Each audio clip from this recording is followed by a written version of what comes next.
Hi everyone, welcome back to the channel. I'm Gabe Strong, a DTM video producer based in Juneau, Alaska. When you work in video, it's always nice to have clients who hire you on a recurring basis.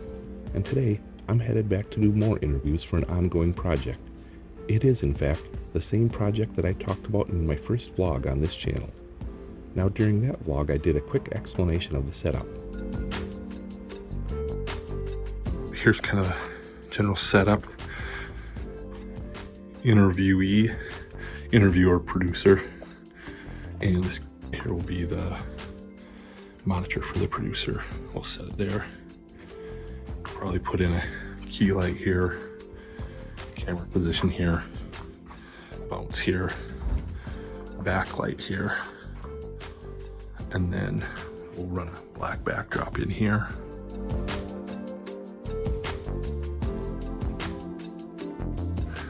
Run a HDMI from the camera behind the producer's chair over to the A10 Mini, which will go into the monitor for the producer.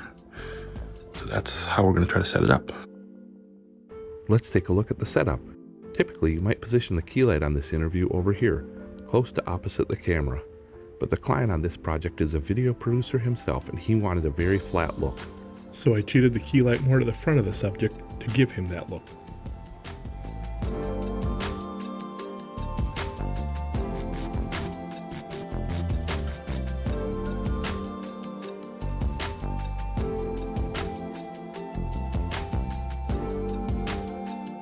And here I am positioning the key light where I would normally position it instead of where the client wants it. Luckily, I did remember later on and moved it to the right position.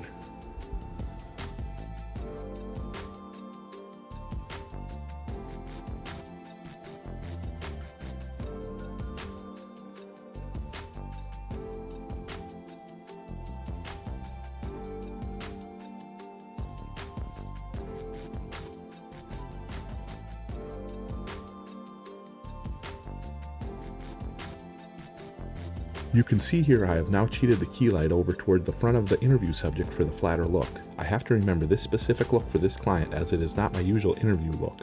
You can also see I have a lav mic on the chair for our interview subject as a backup audio source.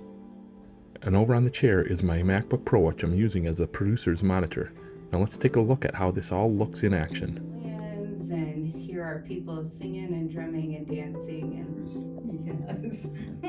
Unsuccessfully. Fell so in love with being back here in Alaska. This is where I meant to be. And then 3 different vessels. They were not So maybe it's just more important at this point that the culture and the specific things of our culture be taught to our young people. so continued campaigns to keep our young people interested, engaged, knowledgeable, aware, so they can make informed decisions and they can be the next generation that comes in to keep these corporations running for. Now on a shoot like this, you can dump the footage to your producer's hard drive and be done. To be honest though, I usually like to save the footage for at least a week or so to make sure there isn't any issues with anything. I've actually saved a client because of this practice in the past.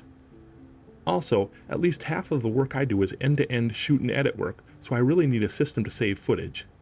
Having a library of footage to draw upon can help you get new projects with a client. These new projects will often benefit from this existing library of footage which you keep for that client. And there is the additional benefit of being able to upload stock footage for sale online. My system, if you could call it that, in the past has been a large mess of external spinning hard drives, USB thumb drives, solid-state drives, and large internal hard drives, as well as a bunch of SDXC cards and CF Express cards. It's a pain to find what you need when your footage is strung across all sorts of media storage solutions. So recently I ended up purchasing a Thunderbay enclosure from OWC. That allowed me to install several large spinning hard drives to create a RAID. In my case, I bought enough large spinning drives to create a 54 terabyte RAID 5 array. When you create a RAID 5 array, you get several benefits. You get backup protection if one of the drives fails. You have enough speed that you can even edit directly off the RAID in 4K if needed. You have all your footage in one location so you can view it and access it at any time without searching through an array of drives for that one great shot of a whale breaching. And this can enable you to upload some of your best footage to stock footage sites for sale to make a little extra money. I recently uploaded about 10 shots to Pond 5 and really didn't think anything of it. I was planning to slowly build up my stock footage portfolio as I went through the footage on my raid and picked out some of the best shots. So I was fairly surprised that with only 10 shots uploaded, just the other day I got the following email. Now, it's not likely that you will get rich selling stock footage, but it is a way to make a little extra money off footage that you may have just sitting on your drives. Just one more benefit of having all your footage readily accessible and at your fingertips. Anyways, thanks for watching, and I'll see you on the next one.